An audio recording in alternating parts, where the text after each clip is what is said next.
appropriation이라는 말은 다른 것을 빌려 쓰다 이런 말이 되는데 영어 단어에서 misappropriation이라는 말이 있어요. 그것은 무단도용이나 다른 사람 것을 훔치는 것 이런 것을 misappropriation이라고 해요. 일반적으로 cultural appropriation이라는 말을 썼을 때는 이 부정적인 의미로 다른 문화에서 훔쳐가는 것, 다른 문화를 무단도용하는 것 이런 의미로 쓰이고 있습니다. 가장 쉽게 저희들이 생각할 수 있는 cultural appropriation은 아무래도 한국 사람과 관련된 것으로 설명하면 쉽겠죠. 생각해보세요. 만약에 일본 사람들이 김치를 갖다가 만들어가지고 미국 시장에 팔면서 김치에 대한 모든 스탠다드를 다 만들어내고 가장 많이 김치를 판다면 저희 한국 사람으로서 많이 화나고 그것이 부당하다고 느끼겠죠. 이것이 바로 cultural appropriation입니다. 그런데 이 cultural appropriation을 가지고 대중문화 전체를 보기 시작한 것은 아마도 2016년에 샌프란시스코 대학에서 드레드락 머리를 한 백인 남성이 흑인 여학생에게 괴롭힘을 당하는 그 비디오가 바이럴 비디오가 되면서 사람들이 이것도 cultural appropriation인가 생각을 하게 됐고 드레드락이라는 거 아세요? 그 머리를 한 백인 학생을 딱 붙잡아 놓고 너 그 머리를 하면 안 돼. 그것은 cultural appropriation이야 라고 막 혼내는 그런 비디오가 유튜브에 올려진 다음에 엄청나게 조회수가 일어나고 화를 낸 그 흑인 여학생 신상 정보가 공개되고 욕을 엄청나게 먹고 또 신상의 위협을 느끼는 그런 일들이 있은 다음부터 여러 곳에서 cultural appropriation을 많이 쓰게 된 것을 보게 됩니다. 2015년 예일대학교에서 있었던 일인데요. 예일대학교에서 할로윈이라는 축제가 있죠. 미국에서는 할로윈이 되면은 여러 가지 코스튬을 입고서는 축제를 벌이는데 거기서 인디언 복장이나 인도 사람들이 있는 터빈 또 페이스 페인팅을 하는데 원주민으로 변장하거나 흑인으로 변장하는 그런 사례들을 보여주면서 이러한 복장을 하게 되면은 여러 사람들이 불쾌하게 여길 수 있다. 어떤 면에서 이것은 인종차별이다 라는 것으로 이것을 학교에서 금한다는 이메일이 돌았어요. 에리카 크리스타키스라는 아동 심리학 교수가 이렇게까지 자세하게 가이드라인을 제시하는 것은 너무한 것 아니냐 이런 취지의 이메일을 또 보낸 바람에 유색 인종 학생들이 대거 들고 일어나서 이 교수 잘라야 된다. 그 남편이 된 교수까지 학교에서 물러나야 된다 라고 들고 일어났어요. 자신들이 얼마나 이러한 일이 있을 때마다 상처받고 고통받는지를 이해하지 못하기 때문이라고 말하는 거죠. 소셜미디어에서 어떤 포스팅이 나왔냐면은 어떤 분이 자기 모습을 보여주고 I am not a costume 이라는 글을 썼어요. 무슨 얘기냐면 다른 사람이 자기처럼 모습을 하고서는 그것이 커스튬인 것처럼 한다는 것은 마치 자신들을 우스꽝스럽게 보는 것이 아니냐. 그것에 대해서 매우 불쾌하다.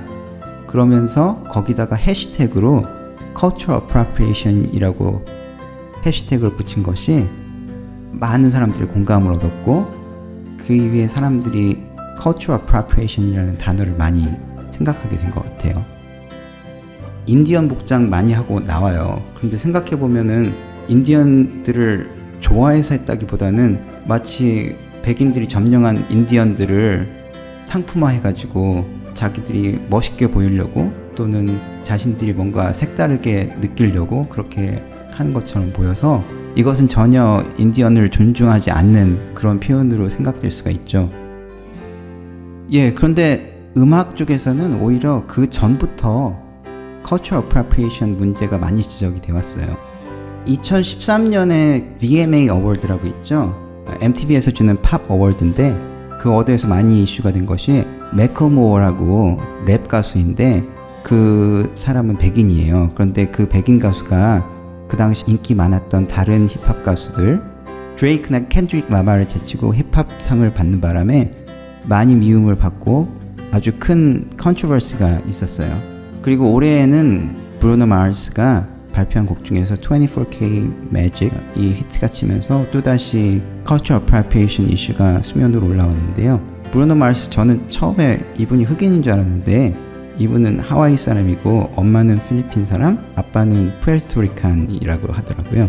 그래서 이분은 전혀 흑인 히스토리가 없어요. 그런데 흑인이 아닌데 완전히 흑인 음악을 하거든요. 그런데 그 흑인 음악을 가지고 돈을 많이 벌고 그뿐만 아니라 상도 막 타고 그러다가 보니까 많은 사람들이 이것은 정말 cultural appropriation이다 이런 지탄을 받았습니다.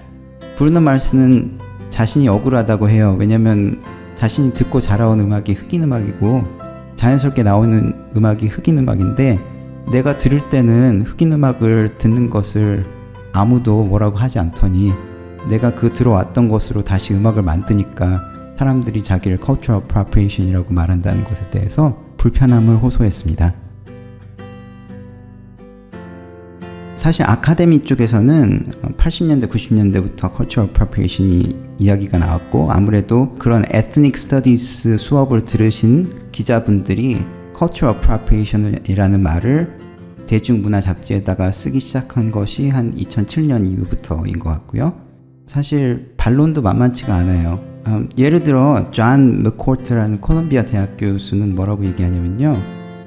모방은 그 작품자에 대한 최대의 찬사다.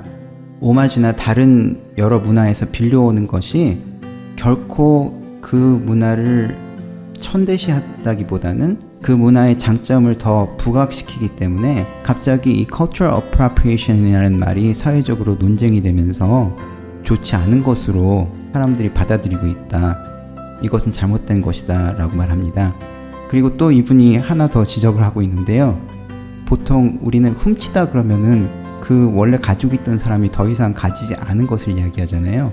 그렇지만 대부분의 경우 오마주나 어떤 것을 빌려왔을 때는 그 원래 가지고 있던 사람은 여전히 그것을 가지고 있거든요. 그러니까 이것은 훔치는 것이 아니다 라고 주장합니다. 미국의 좌파 잡지로서는 상당히 비중을 차지하고 있는 허핑턴 포스트에서 올해 이런 아티클을 썼어요.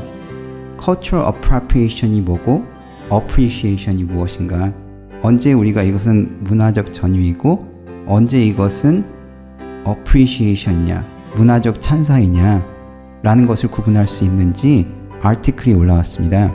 이 아티클에서도 이 두 가지의 차이를 찾기에는 참 어려운 점이 있다는 것을 부인하지 않고요.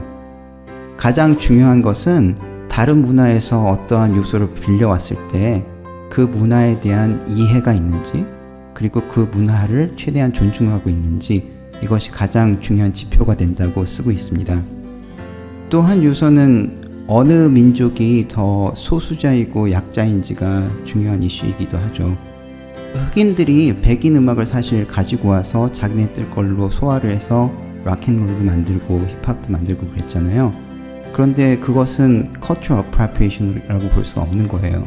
왜냐하면 그런 경우에는 소수자의 아주 특별한 시선으로 다수가 향유하는 그런 문화를 아주 새롭게 만들어주는 그런 좋은 역할들을 하거든요. 어떤 문화를 빌려왔을 때 해당 문화에 대해서 금전적으로나 그 외의 방법으로 그 문화, 그 민족, 그 서브컬처를 도와줄 수 있는 방법도 있어요. 브라질 스포츠웨어 회사인 오스클랜이라는 회사가 있어요. 이 회사는 아샨카라는 브라질 원주민, 그 사람들의 디자인과 그 사람들의 삶의 모습에서 아이디어를 따와서 여러 가지 상품을 2016년에 만들었거든요. 그 상품에 대한 판매 수익금을 가지고 아샨카 원주민들이 사는 지역에 학교를 열고 또 새로운 가게도 열어서 그 사람들이 직장을 가질 수 있도록 도와주기도 했어요. 이 정도로 cultural appropriation은 정리가 된 것 같아요.